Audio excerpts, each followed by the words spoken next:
Jared Polin, FroKnowsPhoto.com, and let's take a look at the new iPhone 7 and 7 Plus camera features that were just announced for the latest edition of this mobile phone. Now, this isn't something that I normally do on this channel, but there are some interesting features that we should talk about coming from a photography background that I think are important to photographers like us or me, as well as people that aren't photographers that may see this as the answer to having a better camera. Now, we'll talk about the mentalities and theories in just a second. Let's talk about the features of this iPhone 7. 12 megapixel f1.8 lens. So now it lets in more light, and there's image stabilization built in, meaning in lower light situations, you should be able to shoot at slower shutter speeds, allowing you to handhold and get better images in those low light situations. That's always a big deal. But also, they now added RAW in DNG format. So you'll be able to shoot RAW and save it as a DNG and edit it right there on your phone in Adobe Lightroom or Adobe Mobile or Snapseed, which just updated to do RAW, or transfer it over to your computer so that you can do it right inside of Lightroom. Being able to shoot RAW means something to me. It may mean something to you. Do I think it means something to most of the world out there, the 98% of the people that aren't photographers? No. But this camera is giving people the ability to feel like they may be photographers, though what I will give Phil Schiller credit for from Apple is saying that we don't say that this is going to replace your DSLR. We're not saying that this is going to, a lot of people say that when they come out with new things that it's going to replace the DSLR or it's DSLR quality. They're not saying that. They're mimicking some of the technologies that you can capture, like better bokeh, which we'll talk about in a second with the 7 Plus. And they're giving the everyday people a better opportunity to get better images. But the one thing that pissed me off when they were talking about the professional photographers who took this camera out there and said that this tool is going to help them get great images, yes, of course, in the right hands, any camera is going to get great images.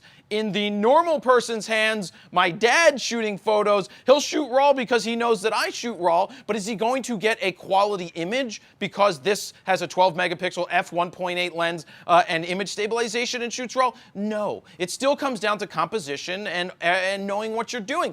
I think this is an amazing opportunity for creators like me to help people get educated in what it's like to shoot RAW with your iPhone and how to process it. This is an opportunity to get people interested in photography who may otherwise have not been interested in the past. I see this as a great opportunity, not just for me, but for you guys that have friends that want to go out and shoot photos with you and now can do it with their phone and may want to graduate to something better. So I look at it as an opportunity for people to become better photographers, and I want to be the person that they turn to help become better photographers and better editors on their phone. So let's talk about the 7 Plus real quick. Now you have dual 12 megapixel sensors built in. I remember that there was a Kodak camera that did this at one time where it had a wide angle and a telephoto lens, and you could switch between both of them because you got better quality with the optical zoom or the better lens. It wasn't digital zoom.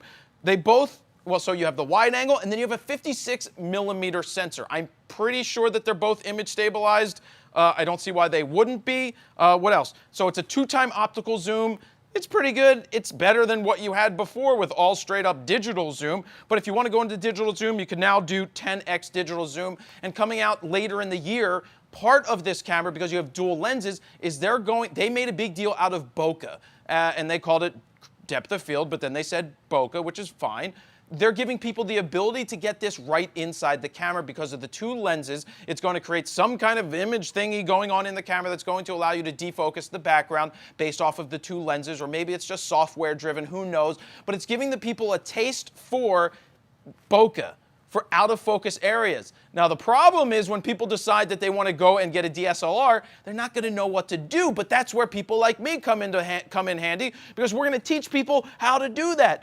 Thus again, the opportunity. So look, not a big deal. I'm personally going to go with an iPhone 7 because I don't need a 7 Plus. It's too big. Maybe I'll pick one up to do a real-world review or a 5-minute portrait with, and to see how it plays compared to, I'm not even going to compare it to a DSLR, because whatever's in my hands I want to capture images with. But like I said, oh, and don't you Android people, don't get upset. We know that Android shot RAW before the iPhone but the iPhone now does it, so that's what I'm talking about. You can comment down below like you guys always do. It's not a big deal. But this is a cool opportunity for people to become more aware of different techniques inside of photography. It's a starting point. Majority of the people aren't going to do very much with it because they just want to take pictures and they don't care. And Apple's wow, stuttery. Apple's goal and job is to make better pictures easier for people that just want to press a button. For us that we want to shoot RAW, we want to shoot manual, we want to have the DNG, we want to tweak it, we want to be creative with the out of focus areas,